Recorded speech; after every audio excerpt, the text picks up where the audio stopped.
بسم اللہ الرحمن الرحیم۔ غزوہ تبوک 9 ہجری میں ہوا۔ تبوک ایک مشہور مقام ہے جو مدینہ منورہ سے دمشق کے راستے پر واقع ہے۔ اس علاقے میں موجود پانی کے ایک چشمے کا نام تبوک تھا۔ اسی مناسبت سے اس غزوے کا نام بھی غزوہ تبوک پڑ گیا۔ معرکہ موتا کے بعد رومی سلطنت نے مسلمانوں پر حملہ کرنے کا ارادہ کیا۔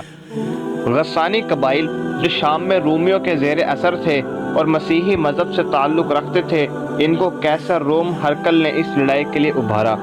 شام کے تاجروں نے مدینہ منورہ میں یہ خبر دے دی کہ رومیوں نے شام میں مسلمانوں کے مقابلے کے لیے ایک بہت بڑا لشکر تیار کیا ہے جس کو ہرقل کی حمایت حاصل ہے۔ نبی کریم صلی اللہ علیہ وآلہ وسلم کو جب اس کی اطلاع ملی تو آپ صلی اللہ علیہ وآلہ وسلم نے رومیوں سے جنگ کی تیاری کا حکم دیا۔ یہ سخت تنگی، قحط سالی اور شدید گرمی کے دن تھے۔ پھلوں کے پکنے کا موسم تھا جس کی وجہ سے گھروں سے نکلنا بہت دشوار تھا۔ ان تمام ناسازگار حالت کے باوجود جب نبی کریم صلی اللہ علیہ وآلہ وسلم نے غزوہ تبوک کا اعلان فرمایا تو صحابہ کرام رضی اللہ تعالی عنہم نے بڑے جوش و خروش سے تیاری شروع کر دی۔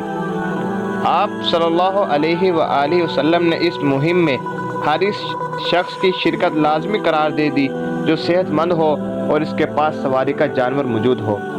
نبی کریم صلی اللہ علیہ وآلہ وسلم نے غزوہ تبوک کی تیاری کے لیے مال و اسباب اکٹھا کرنے شروع کر دیے۔ نبی کریم صلی اللہ علیہ وسلم کے حکم پر صحابہ کرام رضی اللہ تعالی عنہم نے اپنا مال و دولت آپ صلی اللہ علیہ وآلہ وسلم کے قدموں میں نچھاور کر دیا۔ حضرت ابو بکر صدیق رضی اللہ تعالی عنہ نے اپنے گھر کا سارا مال نبی کریم صلی اللہ علیہ وآلہ وسلم کی خدمت میں پیش کر دیا۔ رسول اللہ صلی اللہ علیہ وآلہ وسلم نے ان سے دریافت فرمایا، جس کا مفہوم یہ ہے، تم نے اپنے گھر والوں کے لیے کیا چھوڑا؟ سیدنا ابو بکر صدیق رضی اللہ تعالی عنہ نے عرض کیا، میں ان کے لیے اللہ اور اس کے رسول صلی اللہ علیہ وسلم کی محبت اور الفت کو چھوڑ کر آیا ہوں۔ اس موقع پر حضرت عمر فاروق رضی اللہ تعالی عنہ نے اپنے گھر کا آدھا مال نبی کریم صلی اللہ علیہ وسلم کی خدمت میں پیش کیا۔ حضرت عثمان رضی اللہ تعالی عنہ لشکر تبوک کی تیاری کے لیے 100 گھوڑے، 900 اونٹ اور 1000 دینار لے کر حاضر ہوئے۔ آپ رضی اللہ تعالی عنہ نے 1/3 لشکر کو ساز و سامان مہیا کیا۔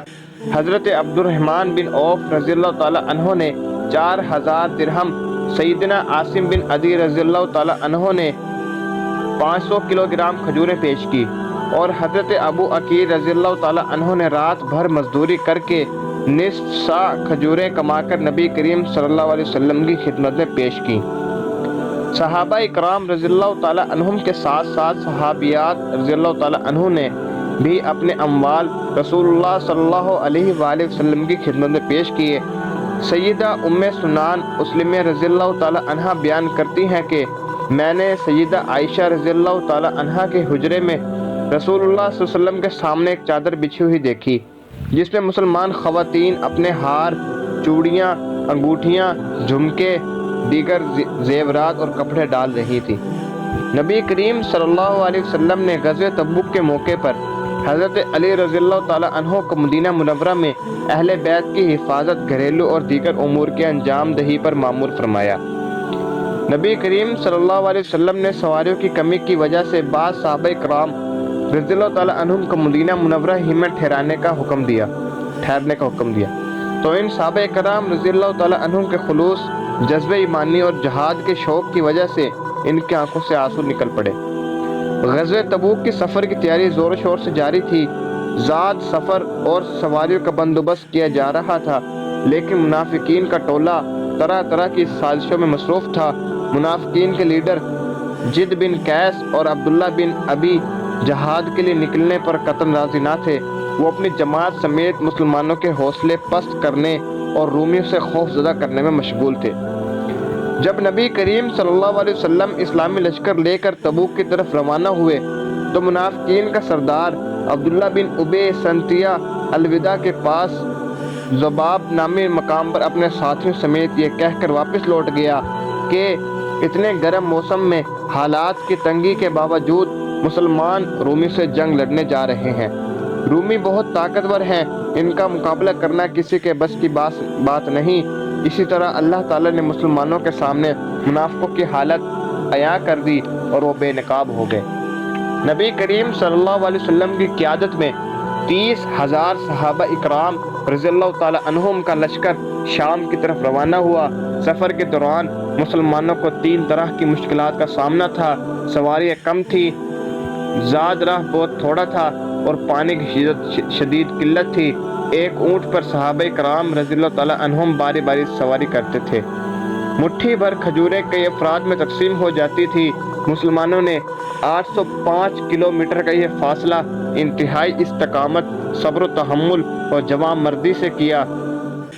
سامان کی کمی اور سفر کی تکلیف کی وجہ سے اسے جیش العسرہ یعنی تنگی کا لشکر بھی کہا جاتا ہے۔ مسلمانوں کی جرأت مندانہ پیش قدمی کو دیکھتے ہوئے رومی فوج اسلامی لشکر کے مقابلے کی ہمت نہ کر سکی۔ اس غزوے میں مسلمانوں کو بغیر لڑائی کے فتح حاصل ہوئی۔ نبی کریم صلی اللہ علیہ وسلم صحابہ کرام رضی اللہ تعالیٰ عنہم کے ساتھ تبوک کے مقام پر 20 دن قیام فرمانے کے بعد مدینہ منورہ واپس لوٹے۔ مدینہ منورہ واپسی پر عورتوں اور بچوں نے نبی کریم صلی اللہ علیہ وسلم کا والہانہ استقبال کیا۔ یہ تھا غزوہ تبوک کا واقعہ، جس کو اللہ پاک نے مسلمانوں کو بغیر لڑائی کے فتح دی، اور جو اللہ چاہے کر سکتا ہے۔ یہیں پہ اس واقعے کا اختتام ہوتا ہے۔ ملتے ہیں نیکسٹ ویڈیو میں۔ اللہ حافظ۔